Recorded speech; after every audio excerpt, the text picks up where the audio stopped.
Welcome to বন্ধুরা, কর্ণ সুবর্ণ official. আজকে আমরা আলোচনা করব ভারত মহাসাগরের ওপর ভাসমান একটি রণতরণী, 30টি যুদ্ধজাহাজ, 1600 পার্সোনাল, এমন একটি যুদ্ধজাহাজ যার নাম আইএনএস বিক্রান্ত। ভারতবর্ষের গৌরব, ইন্ডিয়ান নেভির প্রাণ, 140 কোটি মানুষের আত্মা যেটা বলছে আইএনএস বিক্রান্ত। এইরকম একটি যুদ্ধজাহাজ নিয়ে আজকে আমরা আলোচনা করব। সালটা হচ্ছে 2022, 2 সেপ্টেম্বর। ভারতের প্রধানমন্ত্রী শ্রী নরেন্দ্র মোদী কেরালায় কোচি শিপইয়ার্ড লিমিটেডে একটি রণতরী ভারতবর্ষের মানুষের উদ্দেশ্যে দিয়েছিলেন, যার কাজ হবে ভারত মহাসাগরে ভারতবর্ষের 140 কোটি মানুষের নিরাপত্তাকে সুনিশ্চিত করা। তার সাথে সাথে সাথে ভারতের মহাসাগরের ওপর যে ডমিনেন্স সেটা তৈরি করা। এটা শুধুমাত্র যুদ্ধজাহাজ নয়, এটি হচ্ছে 140 কোটি ভারতের মানুষের বিশ্বাস, মানুষের স্বপ্ন ছিল। আর যে বিক্রান্ত, এটা একটি যুদ্ধজাহাজ, এটা পুরো তৈরি করার যে স্বপ্ন দেখেছিল ভারত স্বাধীন হওয়ার পরেই। আমাদের দেশে যুদ্ধজাহাজ তৈরি যে স্টার্টিং যে প্রসেস শুরু হয়েছিল 1960-এর দশকে। তারপরে সময়ের সাথে সাথে সমস্ত কিছু পাল্টাই। 1980 সালে আমরা রাশিয়ার কাছ থেকে একটি রণতরী সেটা নিয়েছিলাম লিজে, 20 বছরের লিজ, যেটার নাম হচ্ছে আইএনএস বিক্রমাদিত্য। তার পরবর্তীকালে 2014 সালে সরকার পরিবর্তন হওয়ার পরে যে ফাস্ট ট্র্যাক মোডে কাজ করা হয়েছিল এমন একটি রণতরী যার নাম ছিল আইএনএস বিক্রান্ত। যার টোটাল 20,000 কোটি টাকার যে বাজেট ছিল, মেড ইন ইন্ডিয়াতে তৈরি যে প্রসেসে তৈরি করা হয়েছে, যার মেন যে টার্গেট ছিল 45,000 টন, অর্থাৎ এর যে ওয়েট 45,000 টন। একসাথে প্রায় 50টার কাছাকাছি ফাইটার জেট, যেমন সুকোই ফাইটার জেট, রাফেল এবং রাফেল মেরিন, এবং তার সাথে সাথে তেজাস মার্ক টুর মতো যুদ্ধজাহাজ বহন করতে পারবে।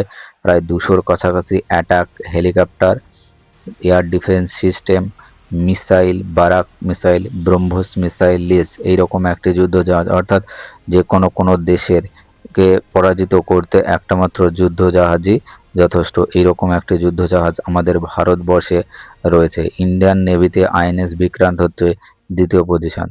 তো এটা মেড ইন ইন্ডিয়াতে পুরোপুরিভাবে তৈরি করেছে ভারতীয় ইঞ্জিনিয়ার তৈরি করেছে, যার প্রায় 90% হচ্ছে ইন্ডিজিনিয়াস কন্টেন্ট দিয়ে তৈরি করা হয়েছিল, অর্থাৎ ছোট ছোট এমএসএমই দ্বারা তৈরি করেছে।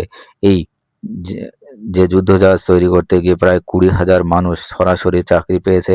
তার সাথে সাথে তারা কাজ করেছে এবং তাদের কাছে যে একটা এক্সপিরিয়েন্স, সেইটাই বিশাল, প্লাস এটা একটা গর্বের বিষয়।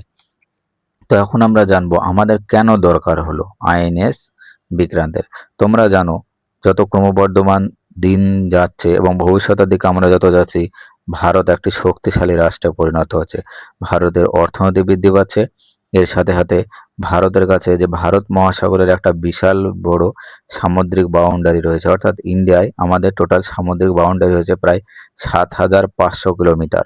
অর্থাৎ টোটাল 7,000 মানে ইনল্যান্ড, এবং আন্দামান নিকোবর দ্বীপপুঞ্জ যদি আমরা ধরি প্রায় 8,500 কিলোমিটারের একটা দীর্ঘ লম্বা বাউন্ডারি রয়েছে। এইটাকে সুরক্ষিত করতে হবে। সুরক্ষার দায়িত্ব রয়েছে আমাদের দেশের নৌবাহিনী, অর্থাৎ ইন্ডিয়ান নেভির ওপর।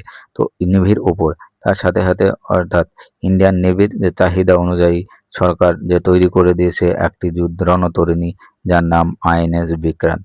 তো এই ইন্ডিয়ান ওশেনে চীন এবং পাকিস্তানের এবং তার সাথে আমেরিকার একটা যে যুদ্ধজাহাজ ক্রমাগত আসছে, যার কারণে ভারতের যে সিকিউরিটির প্রবলেম হচ্ছে এবং একটা পাওয়ার প্রজেকশনের জন্য আমাদের এইটা দরকার ছিল। তার সাথে সাথে 2 নম্বর হচ্ছে চীন এবং ইউএসকে একটা জবাব, কি যে ভারত এখন আর রিজনাল পাওয়ার নয়, ভারত আস্তে আস্তে একটা সুপার পাওয়ারের দিকে এগিয়ে যাচ্ছে। কিভাবে এগিয়ে যাচ্ছে? কারণ India is a guarantor and protector of Indian ocean, অর্থাৎ ইন্ডিয়ান নেভি, ভারত মহাসাগরের পুরো রক্ষার দায়িত্ব রয়েছে আমাদের হাতে। অর্থাৎ আমাদের নেভি ভারত মহাসাগরকে পুরোপুরিভাবে নিয়ন্ত্রণ করবে। অর্থাৎ এখানে চায়না বা আমেরিকা বা পাকিস্তানের কোনো নৌবাহিনীর কোনো রুল এখানে চলবে না। এখানে চলবে শুধুমাত্র ইন্ডিয়ান নেভির ডমিনেন্স। এছাড়াও যেটা রয়েছে যে ডিজাস্টার রিলিফ হিসাবে আইএনএস বিক্রান্ত কাজ করে থাকে। এছাড়াও অন্যান্য সময় যদি আমাদের কোনোদিন যদি নৌ পাওয়ারে যুদ্ধের দরকার হয়, তখন আইএনএস বিক্রান্ত যথেষ্ট হবে। যে কোনো দেশকে ধ্বংস করা হতো, বিশেষ করে পাকিস্তানের মতো একটা জঙ্গি প্রধান রাষ্ট্র এবং চায়নার সঙ্গে যদি কোনোদিন যুদ্ধ হয় তাহলে অবশ্যই আইএনএস বিক্রান্ত একটি গুরুত্বপূর্ণ ভূমিকা পালন করবে। তোমরা জানো অপারেশন সিন্দুরের সময় ইন্ডিয়ান নেভি ওয়েট করেছিল যে সরকার কখন পারমিশন দিবে আইএনএস নেভিকে কাজে লাগানোর জন্য।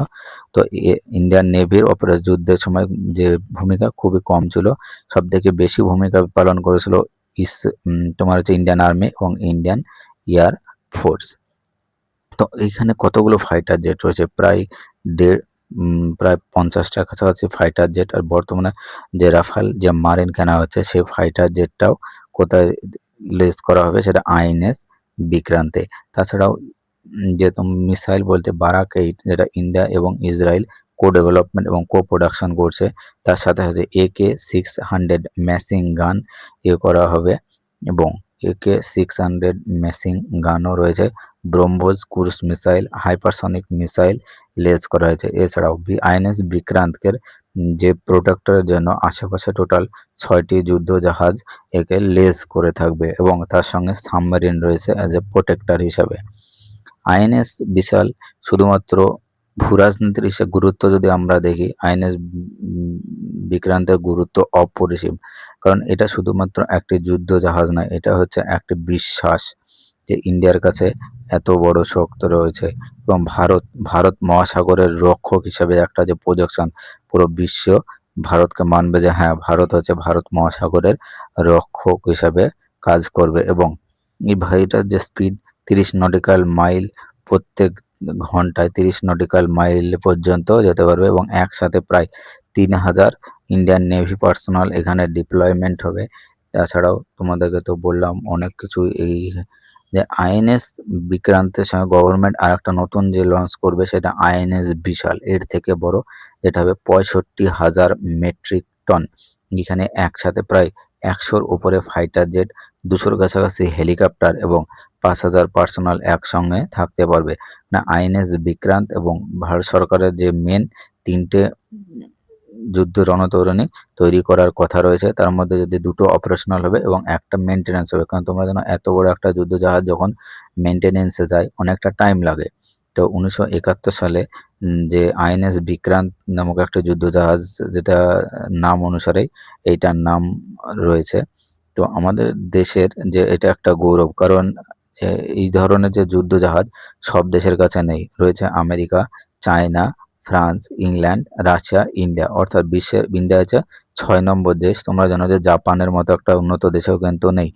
তো ইন্ডিয়া হচ্ছে পৃথিবীর মধ্যে সেই রকম যে কান্ট্রি 6 নম্বরে রয়েছে, যার কাছে এইরকম একটি বিশাল বড় যুদ্ধ জাহাজ রয়েছে। এবং তার সাথে সাথে একটা গুরুত্ব রয়েছে, যেমন হচ্ছে কোয়াডে ইন্ডিয়ার গুরুত্ব বৃদ্ধি পাবে, বা I2E2 মানে যে অর্গানাইজেশন রয়েছে ইন্ডিয়া, ইউএসএ, ইসরায়েল, ইউএই নামক যে অর্গানাইজেশন, সেখানে ইন্ডিয়ার প্রজেকশন হবে। তাছাড়াও ইন্ডিয়া বে অফ বেঙ্গল এবং আরব মহাসাগরে নিজেদের যে আধিপত্য সেটা বজায় রাখবে।